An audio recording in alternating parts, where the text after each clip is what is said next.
নমস্কার বন্ধুরা, কেসি কিচেনে সবাইকে স্বাগত। আজ আমি নিয়ে এসেছি সিমের একটা রেসিপি। এইরকম সিমের রেসিপি কিন্তু ভাত, রুটি কিংবা পরোটা সব জিনিসের সাথেই খেতে ভীষণভাবে ভালো লাগে। চলো দেখে নিই আমি কিভাবে বানাচ্ছি। দেখো, আমি কিছুটা সিম নিয়েছি। সিম নেবার পরে দুই দিকের যে শক্ত অংশটা, শিরাটা, সেটা আমি কেটে বাদ দিয়ে দিচ্ছি। কেটে বাদ দিয়ে দেওয়ার পরে দেখো, যেগুলো মাঝারি সিম সেগুলো আমি 2 টুকরো করছি, আর বেশি লম্বা যেগুলো সেগুলো 3 টুকরো করে নিচ্ছি। এই শক্ত অংশটা বার করে দিলে কিন্তু ভীষণ ভালো হয় তরকারিটা। তারপরে দেখো, সিমগুলো এইভাবে কেটে নিয়েছি। একটা টমেটো লম্বা করে কেটে নিয়েছি, আর একটা আলুও লম্বা করে কেটে নিয়েছি। এবার মশলাটা দেখো, জিরে 1 চামচ, জিরে 1 চামচ, পোস্ত আর 1 চামচ ধনে, তার সাথে 2-3টে কাঁচা লঙ্কাকে আমি ওইদিকে পেস্ট করে রেখে দিলাম। এইদিকে আমি একটা কড়াই চড়িয়ে তার মধ্যে 1 চামচের মতো সর্ষের তেল দিয়ে দিলাম। তেলটা দিয়ে দেওয়ার পর একটু কড়াইয়ের মধ্যে খুন্তি দিয়ে ভালো করে ছড়িয়ে দিলাম। ছড়িয়ে দেওয়ার পরে ওইদিকে যে সিমগুলো প্রথমে অবশ্যই আমি ভালো করে ধুয়ে নিয়েছি, তারপরে কেটে নিয়েছি। কাটা সিমগুলো আমি কড়াইয়ের মধ্যে দিয়ে দেওয়ার পরে দেখো, আলুটাও আমি এর মধ্যে দিয়ে দিলাম। তোমরা যদি চাও তো আলাদা করে করে ভেজে নিতে পারো, তবে সেক্ষেত্রে অনেকটা তেল লেগে যায়। সেই জন্য আমি কম তেলের মধ্যে চেষ্টা করছি ভেজে নেবার।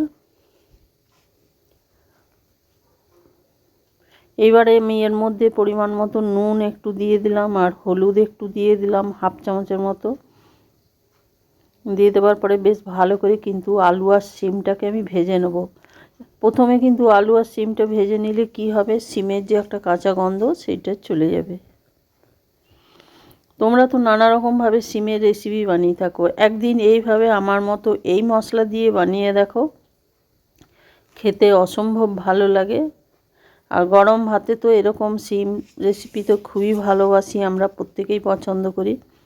তারপরে দেখো, সিমটা আলুটা ভাজা হয়ে গেছে। হয়ে যাবার পর আমি একটা থালার মধ্যে সমস্ত ভাজাগুলোকে আমি উঠিয়ে রেখে নেব।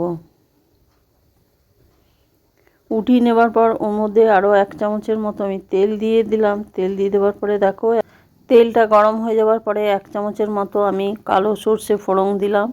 কালো সর্ষেটা ভালো করে ফুটে উঠলে বা ভালো করে ভাজা হয়ে গেলে, তারপরে আমি ওইদিকে একটা ক্যারি পাতা কিছুটা উঠিয়ে ভালো করে ধুয়ে শুকনো করে রেখেছি, সেই ক্যারি পাতাটা আমি এটার মধ্যে দিয়ে দিলাম। এইভাবে সিমের রেসিপিতে একদিন কারি পাতা দিয়ে বানিয়ে দেখো, খেতে ভীষণ টেস্ট হয়।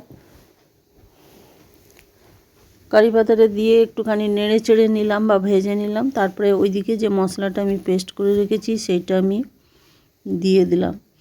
দিয়ে দেওয়ার পরে হালকা মিক্সির যে বাটা বেটেছি সেই মিক্সিটা ধুয়ে একটুখানি আমি জল দিয়ে দিলাম।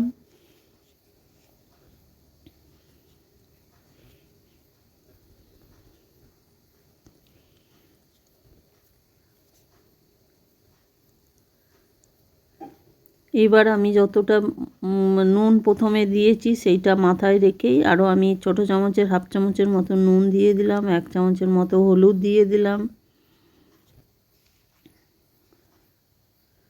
নুন হলুদ দিয়ে দেওয়ার পরে মশলাটা একটুখানি বেশ ভালো করে কষে নেবো, কেন কি এর মধ্যে জিরে বা ধনেও আছে, সেই জন্য এটা একটু হালকা জল দিয়ে দিয়ে কষিয়ে নিতে হবে। আর তাতে পোস্তও আছে, সেই জন্য জল দিয়ে কষিয়ে নিলে পোস্তটাও ধরে যাবে না, আর মশলাটাও ঠিকঠাক থাকবে।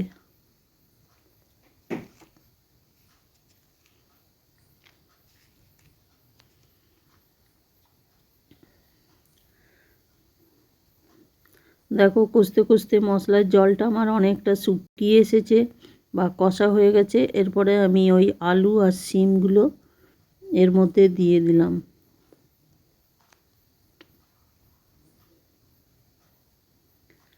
এরপরে আমি এই যে টমেটোটা কেটে রেখেছি সেই টমেটোটাও আমি দিয়ে দেবো। প্রথমে অবশ্য যদি টমেটোটা দেওয়া হয় তাহলে কিন্তু টমেটোটা সম্পূর্ণরূপে গলে যাবে, আর আলু বা সিম এটা একটু সেদ্ধ হতেও সময় নেবে। আমি যেহেতু এটা একটু ভাজা ভাজা হালকা মশলাদার বানাচ্ছি, সেই জন্য টমেটোটা একটু পরেই দিলাম।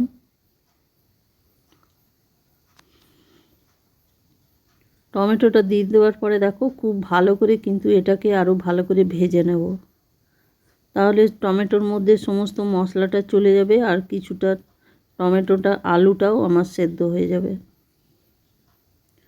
এরপরে দেখো মশলাটা কষা হয়ে গেছে, শিম, আলু, টমেটো। তারপরে আমি এটার মধ্যে খুব কম জল দিয়ে এটাকে ঢাকা দিয়ে লো ফ্লেম করে আমি 2-3 মিনিটের মতো রেখে দিলাম। তারপরে দেখো 2-3 মিনিট পর ঢাকা খুলে আমি দেখাচ্ছি শিম বা আলু সবই আমার সেদ্ধ হয়ে গেছে।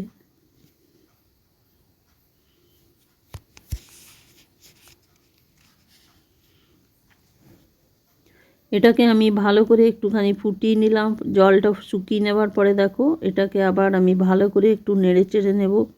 এটা একটু ঝাড়া ঝাড়া তরকারিটা হলে কিন্তু খেতে বেশি ভালো হয়, কেন কি এর মধ্যে পোস্ত দেওয়া আছে, সেই কারণে একটু বেশ শুকনো শুকনো ঝাড়া ঝাড়া হলে খেতে অসম্ভব ভালো লাগে রুটি বা পরোটার সাথে, আর ভাতের সাথেও ভীষণ ভালো লাগে।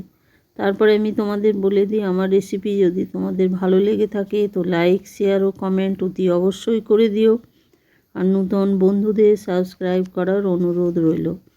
দেখো ভাজা হয়ে গেছে। ভাজা হয়ে যাওয়ার পর আমি এটা গ্যাসটা বন্ধ করে দিয়ে একটা বাটির মধ্যে সমস্ত শিমের রেসিপিটা আমি উঠিয়ে নিলাম।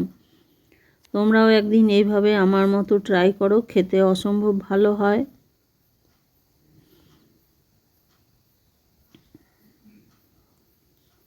দেখো আমি একটা পাত্রে ঢেলে নিয়েছি, কত সুন্দর আর কত লোভনীয় তরকারিটা হয়েছে আমার।